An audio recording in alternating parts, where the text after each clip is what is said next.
fiofó que mudou tudo. Você já ouviu falar de alguém que mudou o rumo da história com uma dorzinha no traseiro? Pois é, parece improvável, mas foi exatamente isso que aconteceu com Luís XIV, o famoso Rei Sol da França. Em 1686, esse monarca poderoso, símbolo do absolutismo e do glamour de Versalhes, estava prestes a enfrentar um dos maiores desafios da sua vida. Spoiler, não tem nada a ver com guerra ou conspirações. Era um problema bem íntimo. Imagina só, o homem que governava uma das nações mais poderosas do mundo, com jardins impecáveis, festas que duravam dias e uma corte de bajuladores, sendo derrotado por um caroço teimoso na bunda. E para quem não é expert em anatomia, é chamado de períneo. A região ali entre o bumbum e o fiofó.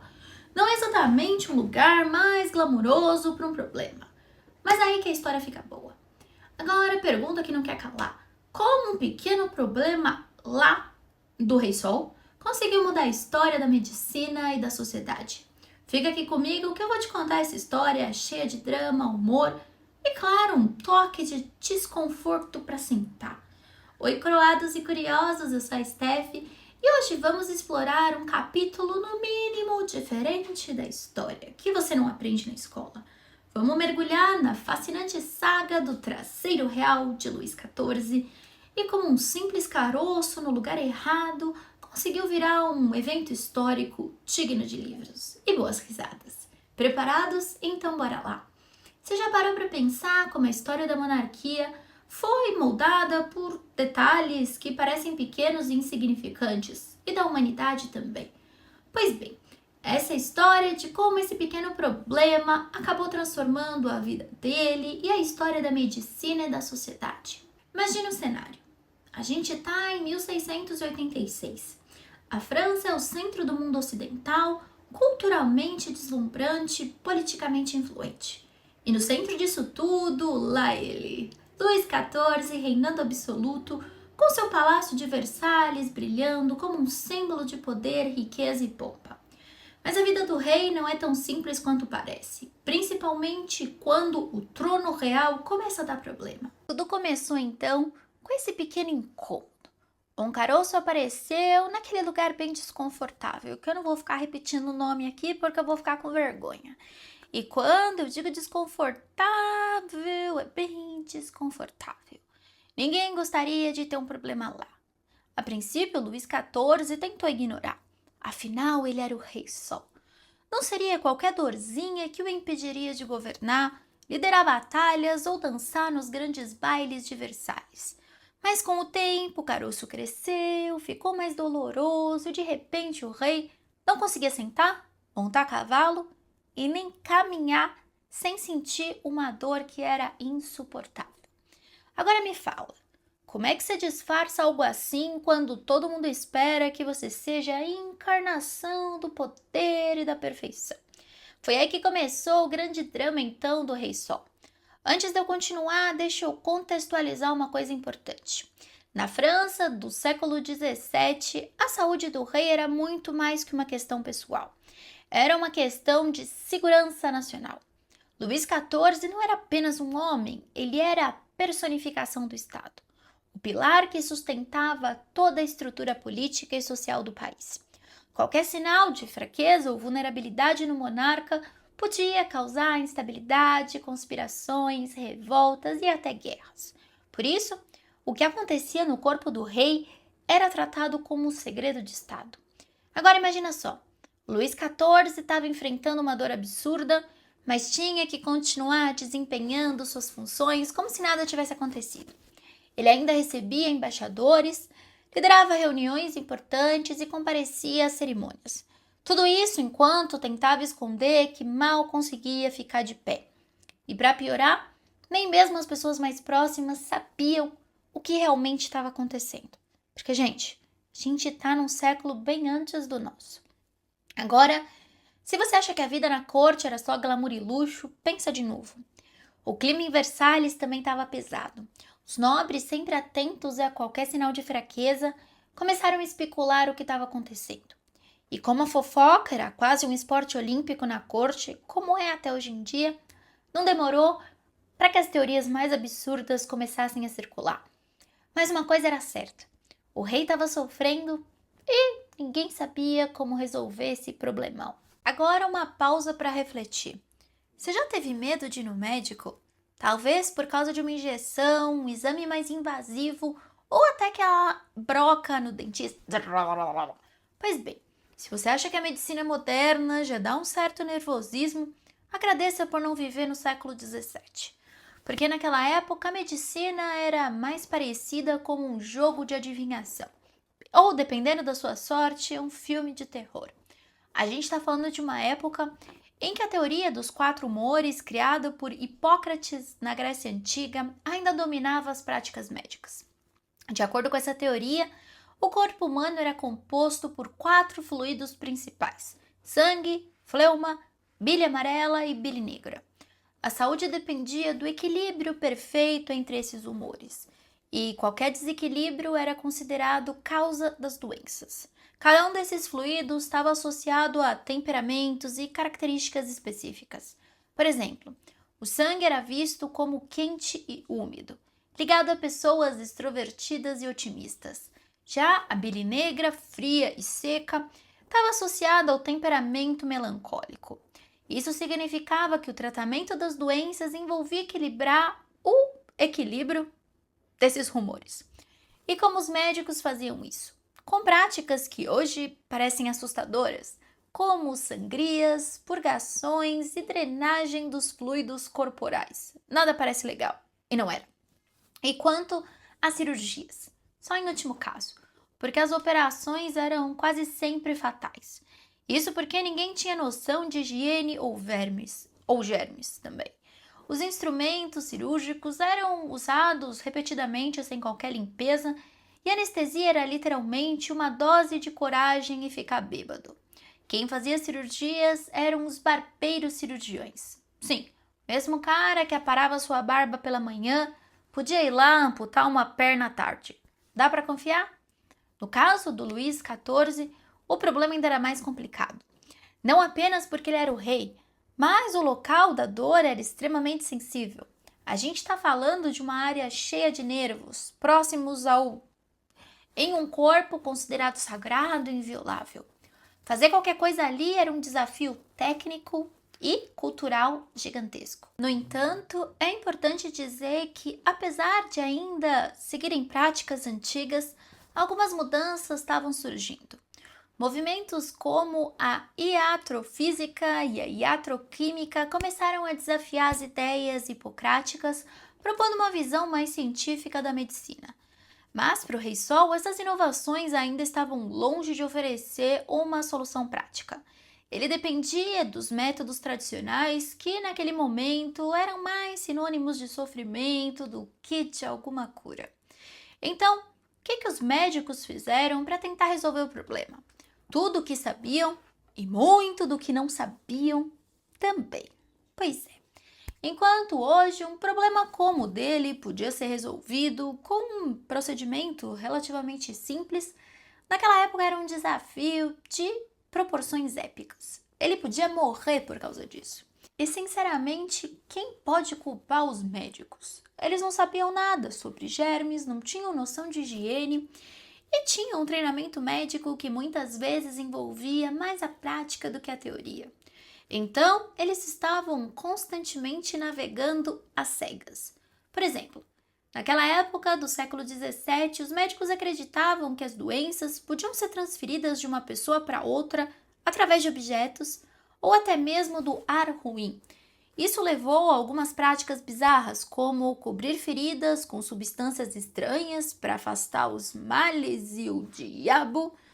E no caso de Luís XIV, é provável então que eles tenham usado pomadas que incluíam ingredientes como gordura animal, umas ervas meio estranhas e até resíduos de animais.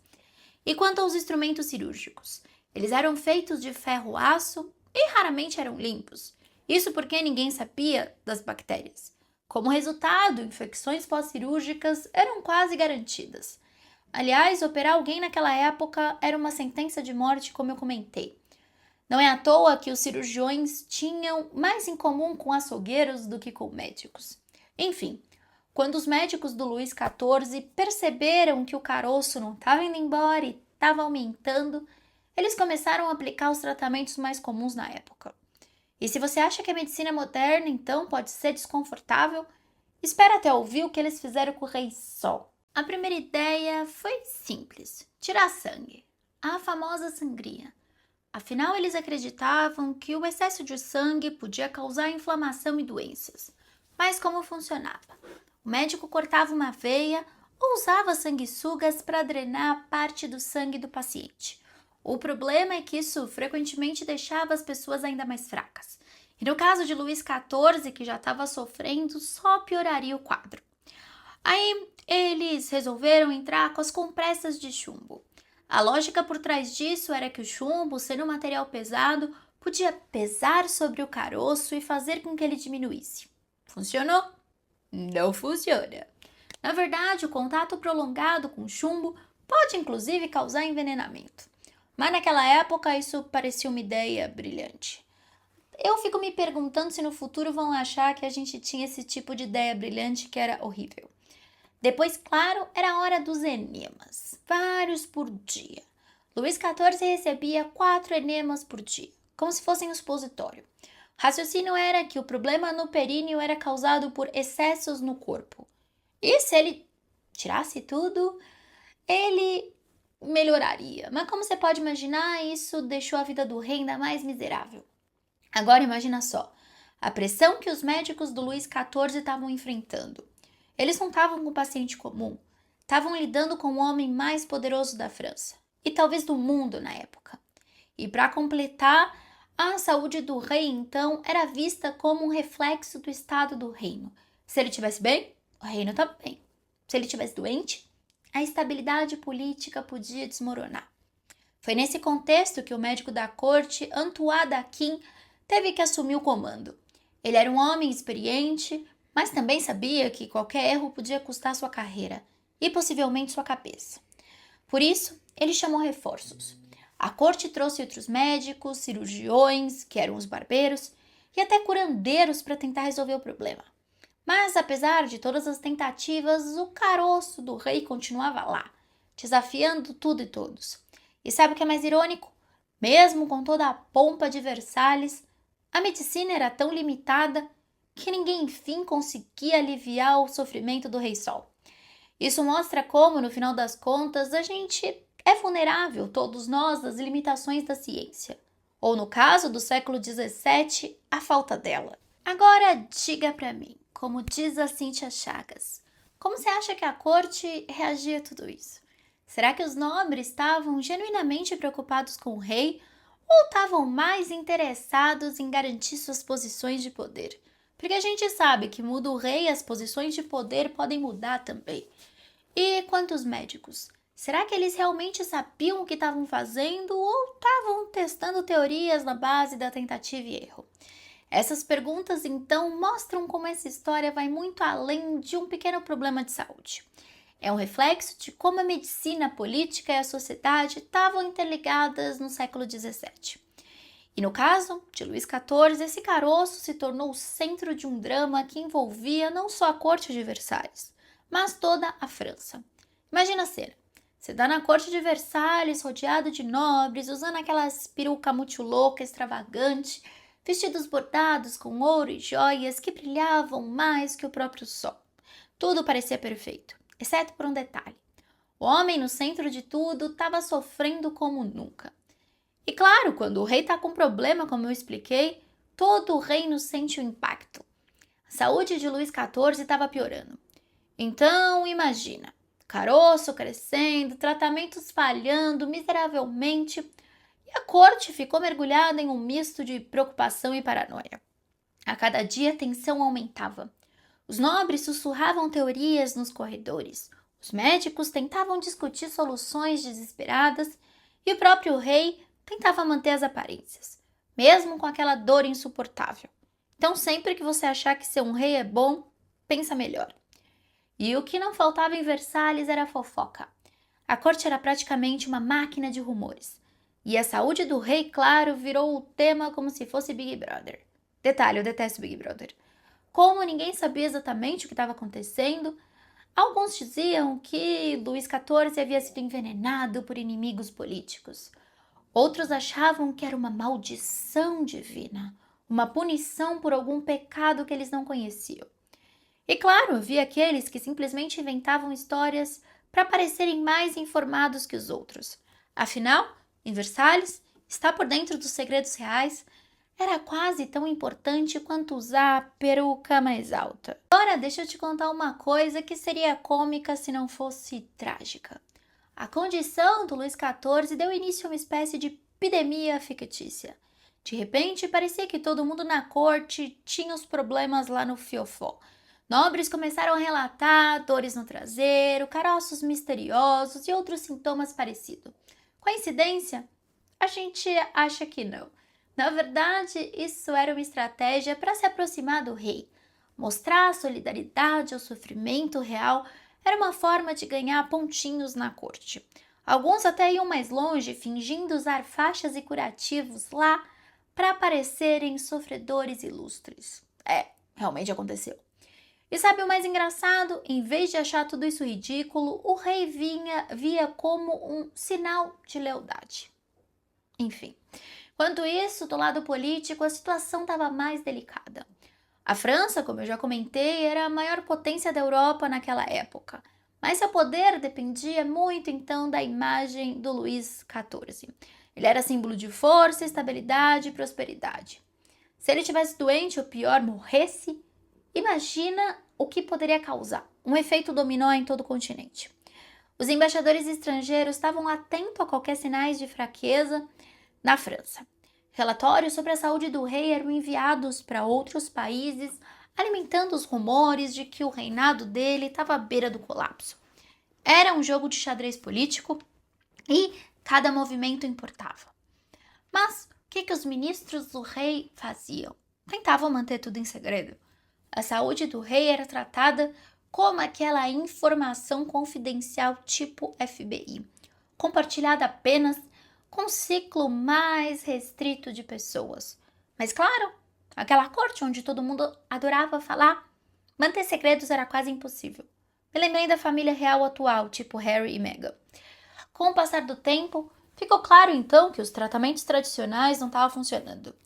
E a cirurgia podia levar a vida do rei para dentro do saco. Foi nesse momento que entrou em cena Charles François Félix, cirurgião escolhido para essa missão. Ele não era qualquer médico.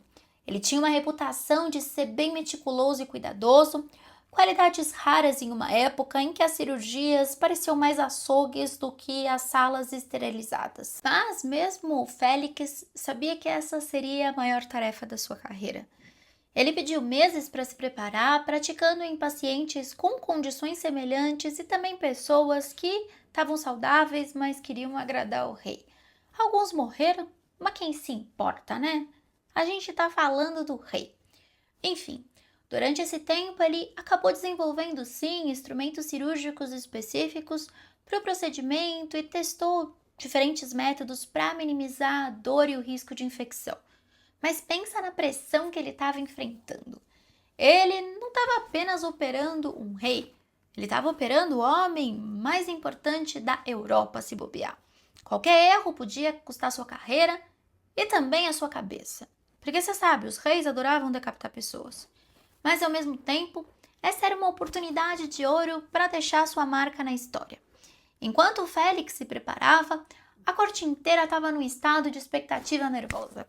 Nobres cochichavam nos salões, médicos discutiam o que fariam com possíveis complicações e o próprio rei tentava manter a calma. Era como se todos estivessem esperando por um grande evento, tipo uma coroação, mas sem saber exatamente como seria o desfecho. Acho que round 6. Um detalhe é que muitos nobres usavam o espaço para se exibir, mostrando apoio ao rei com discursos eloquentes e gestos grandiosos. Outros, mais pragmáticos, começaram a pensar em planos de contingência caso a cirurgia falhasse. Afinal, ninguém queria estar despreparado para uma possível crise política. Mas a coisa era certa. Todos estavam atentos. A saúde do rei era o assunto do momento e qualquer novidade sobre o caroço lá se espalhava mais rápido do que o último escândalo da corte. Depois de meses de agonia, fracassos médicos e muita tensão na corte, finalmente chegou o momento que todos esperavam e temiam: o dia da cirurgia. Era 18 de novembro de 1686 e o Rei Sol estava prestes então a enfrentar um desafio que nenhum campo de batalha ou intriga política podia igualar. O local era delicado e o menos glorioso de um rei. Luís XIV foi então posicionado em uma travessa de madeira na beira da cama, na posição ideal para o procedimento. O Félix havia preparado tudo com cuidado. Instrumentos como bisturis, tesouras e dispositivos projetados que estavam organizados e esterilizados da maior forma possível para a época. Finalmente a cirurgia começou. O Félix pegou o bisturi e fez a primeira incisão e sabe o que é mais impressionante? Luís XIV, apesar da dor absurda, não gritou. Acho que ele estava acostumado a sentir muita dor, coitado. Enquanto isso, tinha um padre do lado murmurando orações. E o Félix trabalhava com uma concentração absurda. Era uma cena que misturava drama, devoção e desespero. Porque se algo desse errado, as consequências podiam ser catastróficas. A cirurgia, que parecia impossível, durou apenas alguns minutos. Porém, alguns historiadores divergem sobre isso e dizem que durou cerca de 2 a 3 horas. Mas, de qualquer forma, foi uma cirurgia bem simples. O Félix usou sua técnica para remover a fissura que tanto atormentava o rei. Ele aplicou uma solução cauterizante para evitar infecções e suturou a área com habilidade. Sabe o impressionante? Deu tudo certo. Assim que a notícia do sucesso da cirurgia se espalhou, Versalhes entrou em festa. Os nobres que até então estavam preocupados, com suas próprias posições de poder e o que podia acontecer com a França, agora celebraram como se tivessem ganhado na loteria. E Luís XIV, ele finalmente podia sentar no trono, literalmente sem sentir dor. Não consigo não fazer piada sobre isso. Mas não foram apenas os nobres que comemoraram. O povo francês, que viu o rei como uma figura quase divina, também ficou aliviado. Para eles, a recuperação de Luís XIV era um sinal de que a França continuaria forte e próspera. E claro, essa boa notícia também serviu para calar os críticos e rivais políticos que esperavam que o rei morresse ou, abdicasse, saísse de cena. Aí, como dizem, rei curado, reino transformado. Não falaram, eu que inventei agora. Enfim, cirurgia lá no lugar lá do rei foi um divisor de águas, não só para ele, mas para a medicina e sociedade da época. Quem diria que um problema tão íntimo marcaria a história? A cirurgia deixou um legado que influenciou desde a reputação dos cirurgiões até a moda e os costumes da corte. Primeiro vamos falar da reação imediata ao sucesso da cirurgia. Assim que o rei se recuperou, a corte decidiu transformar esse momento em uma celebração nacional. Sim, 1686 ficou conhecido como o Ano da Fissura. Parece surreal, mas é verdade. Alguns chegaram então ao ponto de fingir dores semelhantes para serem operados pelo Félix, como se isso fosse uma espécie de bênção médica. E sabe o que é mais curioso? Essas pessoas realmente acreditavam que se associar o sofrimento e a recuperação do rei era uma forma então de demonstrar lealdade e status. Agora diga para mim, você já viu algo mais bizarro? Enquanto isso, Félix se tornou uma celebridade. Antes da cirurgia, os cirurgiões eram vistos como profissionais de segunda classe, abaixo dos médicos tradicionais. Mas o sucesso do Félix mudou essa percepção para muito melhor. O médico não apenas salvou o rei, mas também ajudou a elevar então o status da cirurgia como uma prática médica séria. Como recompensa, Luís XIV lhe concedeu terras, riquezas e uma posição de prestígio na corte. Ele viveu o resto da sua vida em conforto, mas o impacto do seu trabalho foi muito além das recompensas financeiras e materiais. Ele usou parte da sua fortuna para fundar uma instituição voltada ao ensino da cirurgia, ajudando a profissionalizar essa prática em Paris. Décadas depois, essa iniciativa contribuiu para a criação da Academia Real de Cirurgia da França, algo que se tornou um marco na história da medicina mundial, não só francesa. O sucesso da cirurgia do Luís XIV foi então um ponto de virada para a medicina. Antes disso, as operações eram vistas como último recurso, quase sempre associadas à morte ou sofrimento extremo. Mas a precisão e o preparo do médico mostraram que a cirurgia podia ser uma solução viável e até mesmo segura. Isso inspirou então uma nova geração de cirurgiões que se dedicaram à arte médica com mais rigor e técnica. Além disso, a cirurgia do Luís XIV ajudou a popularizar a ideia de que o corpo humano podia ser tratado de forma mecânica, como uma máquina que podia ser reparada. Esse avanço foi fundamental para o desenvolvimento, então, da medicina moderna que a gente tem até hoje com cirurgiões, marcando a transição entre as práticas rudimentares do passado e os procedimentos mais avançados que a gente conhece. Mas, claro, a gente não pode esquecer das modas excêntricas que surgiram após o sucesso da cirurgia. Como a gente mencionou, muitos nobres começaram a fingir que tinham problemas semelhantes com o rei. Eles usavam faixas lá, bandagens falsas e até andavam mancando para parecerem sofredores ilustres. Roupas e acessórios inspirados na cirurgia também se tornaram uma tendência. Havia quem bordasse bisturis e curativos nos casacos e vestidos como uma forma de homenagear o procedimento histórico. Era como se a recuperação do Luís XIV tivesse se tornado um símbolo de status e também conexão com a realeza. Tem gente louca em toda a época. Além de influenciar a medicina e a moda, a cirurgia do Luís XIV teve um impacto duradouro na política e na cultura francesa. A recuperação do rei foi vista como um sinal de que a França estava destinada a continuar forte e estável. Isso ajudou a consolidar a imagem do Luís XIV como o rei sol absoluto e invencível. Alguém que nem mesmo uma doença podia derrotar. Essa ideia de invencibilidade foi crucial para manter a autoridade do rei nos anos seguintes. Afinal, em uma época em que a política era baseada na imagem, a saúde do Luís XIV era mais do que a questão pessoal. Era o símbolo de poder e de status da cidade e do país. E assim, meus queridos, chegamos ao fim dessa história muito fascinante e, convenhamos, hilária, sobre um pequeno caroço do fiofó do Rei Sol, que conseguiu mudar a medicina, a moda e a história da França e também a história mundial. Essa história nos lembra que até os grandes monarcas, com todo aquele poder e pompa, eram apenas humanos. E no caso de Luís XIV, até mesmo uma dorzinha no lugar errado foi suficiente para nos deixar uma lição. Às vezes, os maiores avanços da ciência e do mundo vêm de situações super inesperadas. E antes de você sair para assistir outros vídeos, que eu espero que seja daqui do canal, por favor, venha um recadinho de sempre. Se você gostou do vídeo, não esquece de seguir o canal, deixar o like e ativar o sininho para não perder nenhuma novidade. A gente tem vídeo todos os dias às 8 horas da noite. Um beijinho e até o próximo vídeo.